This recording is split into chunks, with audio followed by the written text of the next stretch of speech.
जो लोग हैं आपसे मिल रहे हैं, बात कर रहे हैं, आप उनकी बात समझें और लोगों तक अपनी बात एक पॉजिटिव वे में पहुंचाएं।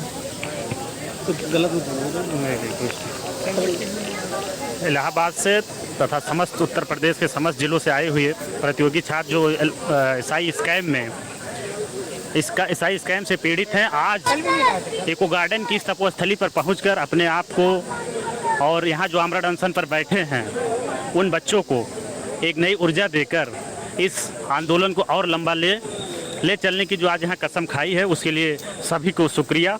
आमरण अनशन पर बैठे हैं 29 दिनों से, आज उनको भी लगा कि हाँ, ये हमारी मेहनत सफल होने वाली है। विवेक सर और प्रभु सर तमाम जैसे सीनियर टीचर भी इस आंदोलन को गति दे रहे हैं। आज कम से कम 1000-2000 की संख्या में यहाँ पर पहुंचकर जो लोगों ने एकजुटता दिखाई है एसआई स्कैम को लेकर, आज सरकार और भर्ती बोर्ड को ये लग गया होगा कि इस भर्ती में कितनी धांधली हुई है। और मैं भर्ती बोर्ड को चंद लाइनों से बताना चाहता हूँ कि मत पूछ मेरे सब्र की इंतहा कहाँ तक है, मत पूछ मेरे सब्र की इंतहा कहाँ तक है, तू सितम कर ले तेरी ताकत जहाँ तक है।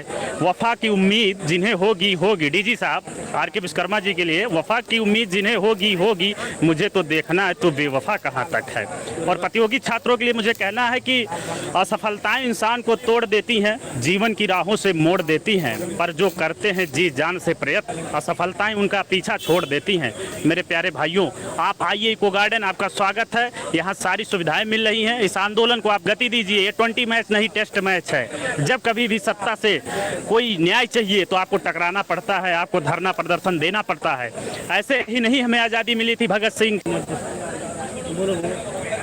अगर वो इसी तरह आपकी तरह ही सोच रखते कि हमें कमरे में सोकर ही सब कुछ मिल जाएगा तो इम्पॉसिबल था।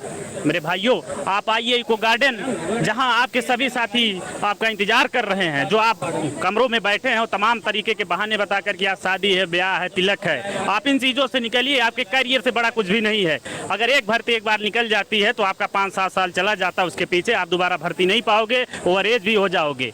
और हमें ध्यान रखना है कि अगर हम ये लड़ाई नहीं लड़ेंगे तो ऐसे जो लोग हैं जिनकी एक मानसिकता बन गई है कि हम हमेशा पैसा भर्तियों में अपने आप को शामिल कर लेंगे, उनके मनोबल को और बढ़ावा मिलेगा। इसलिए आप लोग पहुंच कर इको गार्डन इस धरना प्रदर्शन को और मजबूत बनाइए।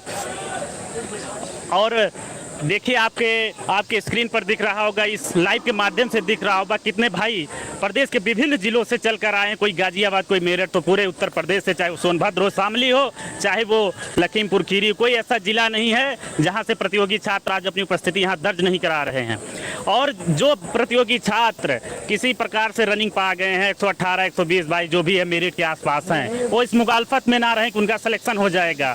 ये जो कंपटीशन है और ये जो भर्ती होने जा रही है, ये सिर्फ उनके बीच में कंपटीशन है जिन्होंने पैसा देकर अपने आप को इस भर्ती में सम्मिलित किया है। कोई 132, कोई 157। तो आप लोग इस मुखालफत में ना रहें, आप लोग इस आंदोलन में चढ़ बढ़कर हिस्सा लें और इस मुहिम को सफल बनाएं।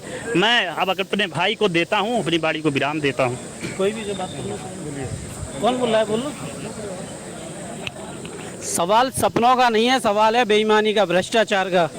क्योंकि सपने तब कुचल दिए जाते हैं जब भ्रष्टाचार की सीमा। इको गार्डन लखनऊ आना होगा। यहाँ समस्त जो इस भर्ती से पीड़ित है, इस भर्ती के जो प्रतियोगी छात्र हैं, वो आपका स्वागत करने के लिए तैयार है और बड़ी संख्या में आए हुए हैं। ऐसा नहीं कि कोई संख्या यहाँ नहीं है, संख्या बहुत बड़ी है, लेकिन संख्या बड़ी होने के साथ साथ जो आपके न्याय और अधिकार को दिलाना है, उसके लिए एक बहुत बड़े जन समर्थन की ज़रूरत है। और एक एक लोगों से ही जन समर्थन जुड़ता है, उससे एनर्जी आती है। मैं भी इसी सोच में पड़ा था कि मेरा पेट में हुआ, लेखपाल में हुआ है, मुझे मेंस देना है, मैं क्यों जाऊं, अपना समय व्यर्थ करूं, कुछ होगा नहीं। मैं भी इसी सोच और धारणा से था। लेकिन आज जब मैंने यहाँ सुबह पहुंचकर देखा कि मेरी 4 बहनें जो 29 दिनों से धरना प्रदर्शन पे बैठी हैं और आमरण अनशन पर बैठी हैं, उनको देखकर मुझे एक अजीब ढंग की एनर्जी पैदा हुई। अगर ये बहनें इंकलाब को जिंदा कर सकती हैं और अधिकार के लिए और अपनी सुरक्षा के लिए इस इको गार्डन में दिन रात तपती दोपहरी में अपने आप को रख सकती हैं, उनके साथ उनका मान सम्मान अधिकार ही नहीं है। वो अपने घरों की बेड़ियां तोड़कर यहाँ आकर बैठी हैं और 29 दिनों से बैठी हैं, कोई 1-2 दिनों से नहीं बैठी हैं। मैंने भी अपनी धारणा को बदला और मैंने आज यहाँ प्रण लिया कि जब तक इस भर्ती में हम लोगों को न्याय नहीं मिल जाएगा, इको गार्डन हम नहीं छोड़ेंगे। और मैं इलाहाबाद के परीक्षार्थियों से कहना चाहता हूं कि सबसे ज़्यादा अगर कहीं कोई परीक्षार्थी रहते हैं तो इलाहाबाद में रहते हैं। सलोरी, बघाड़ा, तेलियरगंज से लेकर जितने भी लॉज और रूम हैं वो लोग पहुंचकर यहाँ इस धरने को सफल बनाए। चूँकि सबसे ज़्यादा पढ़ते वही हैं, इलाहाबाद में ही सबसे ज़्यादा बच्चे पढ़ते हैं, लखनऊ और जैसे तमाम शहरों में भी पढ़ते हैं, लेकिन सबसे ज़्यादा जो प्रतियोगी छात्रों की संख्या है वो इलाहाबाद में है। अगर आप पढ़ते हैं, आपका नहीं सिलेक्शन होता, गांव में रहने वाले का सिलेक्शन हो जाता जिसको आप जानते नहीं हैं, तो ये आपके लिए सोचिए कैसी बात है। हम लोग केवल अपने आप को ही कोसते रहते कि हमारा नहीं हुआ, हम नहीं कर पाए। बात ऐसी नहीं है। अगर इसी तरह धांधली हुई तो हम अपने आप को जिंदगी भर कोसते रहेंगे, हमारा सिलेक्शन नहीं होगा। इस सोच और धारणा से आपको निकलना होगा, इको गार्डन आना होगा, सरकार से लड़ना होगा, भर्ती बोर्ड से लड़ना होगा, तभी हमको न्याय मिलेगा। और कहना क्या है कि वो जवानी ही किस काम की जिसमें एक कहानी ना हो। और इंकलाब के नारों से चप्पा चप्पा गूंज जाएगा लखनऊ का, अगर आप लोग साथ देंगे। साथ देना होगा। अगर आप न्याय चाहते हैं तो इको गार्डन आइए और इस धरने को सफल बनाइए। जय हिंद, जय भारत। हेलो दोस्तों, मैं आप लोग से बस इतना एक हम्बल रिक्वेस्ट। कांस्टेबल बनने नहीं जा रहा हूँ मैं, यूपीएसआई सब इंस्पेक्टर बनने नहीं जा रहा हूँ मैं, लेखपाल का एग्जाम देने नहीं जा रहा हूँ मैं। तुमको बता रहा हूँ अपने हक अधिकार समझ लो, सही समय रहते यही तुम्हारी सही अच्छी नीति होगी, वरना बाद में पछताओगे और कुछ नहीं होता। जब चिड़िया चूं जाती है ना दाना, बाद में कुछ नहीं होता, यही हाल होगा तुम्हारा सबका, समझ लो। मैं ज़्यादा नहीं बता पाऊँगा आप लोगों के लिए, समझ लो, इससे ज़्यादा क्या कहूँ।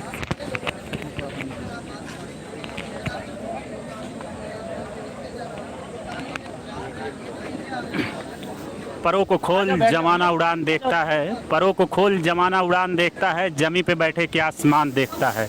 दोस्तों, अगर आप इस भर्ती में जो घोटाला हुआ है उसको आप दूर करना चाहते हैं, अपने नाम को शामिल करना चाहते हैं, तो आपको निकलना होगा। बैठे बैठे सपने नहीं देखना होगा कि आप उन छात्राओं से कमज़ोर हैं जो यहाँ 29 दिन से धरने में आकर बैठी हैं। कि आपका ज़मीर आपको अपने कमरों में रहने के लिए कहता है। आप इस लाइव को देखिए, यहाँ कितनी संख्या में लोग आए हुए हैं और इस तपती दोपहरी में बिना खाए पिए अपनी आवाज़ को बुलंद कर रहे हैं। सरकार के कानों तक अपनी आवाज़ को ले जाना चाहते हैं। दोस्तों, आप इस मुहिम से जुड़िए, इस मुहिम को सफल बनाइए। निकलिए अपने घरों से, निकलिए अपने कमरों से, आइए इको गार्डन लखनऊ, जहां आपका हम सब मिलकर स्वागत कर रहे हैं। इस भर्ती में जो घोटाला हुआ है, एक छोटा मोटा घोटाला नहीं, 2, 4, 10 की संख्या में नहीं हुए हैं। पदों से ज़्यादा पदों की बिक्री हो गई है। 2, 4, 10 की इको गार्डन लखनऊ, जहां आपका हम सब मिलकर स्वागत कर रहे हैं। इस भर्ती में जो घोटाला हुआ है, एक छोटा मोटा घोटाला नहीं, 2, 4, 10 की संख्या में नहीं हुए हैं। पदों से ज़्यादा पदों की बिक्री हो गई है। कैसे आप लड़ पाएंगे, कैसे आप अपने आप को उसमें शामिल कर पाएंगे? इसलिए सोचिए एक बार कि आपके अधिकार और हक की और हकूक़ की लड़ाई है, इसको आपको खुद लड़ना होगा।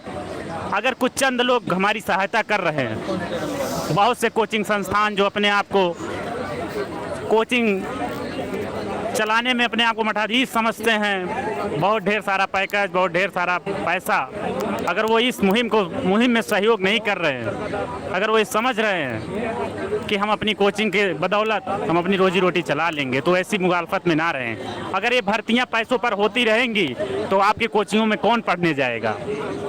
यहाँ कुछ चंद टीचर, कुछ चंद कोचिंगें यानी बच्चों को सहयोग कर रही हैं, और वो कोचिंगें किसी लालच में नहीं हमारा सहयोग कर रही हैं।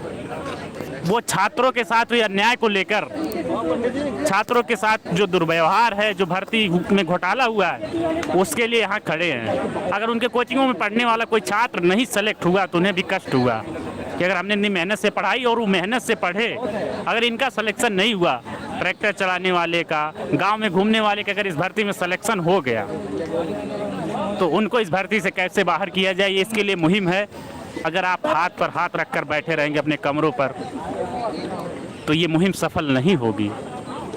और इस मुहिम को सफल बनाने के लिए आपको कोई क्रांतिकारी कदम नहीं उठाना है, बस सहयोग देना है, इको गार्डन पहुंचना है, अपनी भागीदारी बढ़ानी है, जिससे सरकार को लगे सही में छात्रों के साथ अन्याय हुआ है। बाकी इतने साक्ष्य दिए जा चुके हैं भर्ती बोर्ड को। अगर भर्ती बोर्ड इतना ही संजीदा होता तो अब तक कार्रवाई कर चुका होता।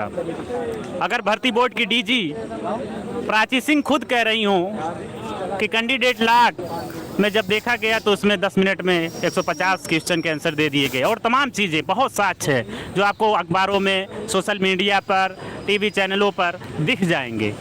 आप वहां से देख सकते हैं। अगर इतने बड़े पैमाने पर धांधली हुई और भर्ती बोर्ड के एक अधिकारी कह भी रही हूँ इस तरह की चीज़ें हुई हैं, फिर भी भर्ती रद्द नहीं हो रही है, तो आपको समझना होगा कि लड़ाई कितनी लंबी है और कितने मजबूती से लड़ना होगा। इसलिए मैं कहना चाहता हूं कि ज़िंदगी अपने दम पर जी जाती है, दूसरे के कंधों पर सिर्फ जनाजा उठता है। दोस्तों, आप इस भीड़ और नारे को देख सकते हैं। छात्रों के साथ कितना बड़ा धोखा हुआ है, इस भर्ती बोर्ड ने कितना धोखा दिया।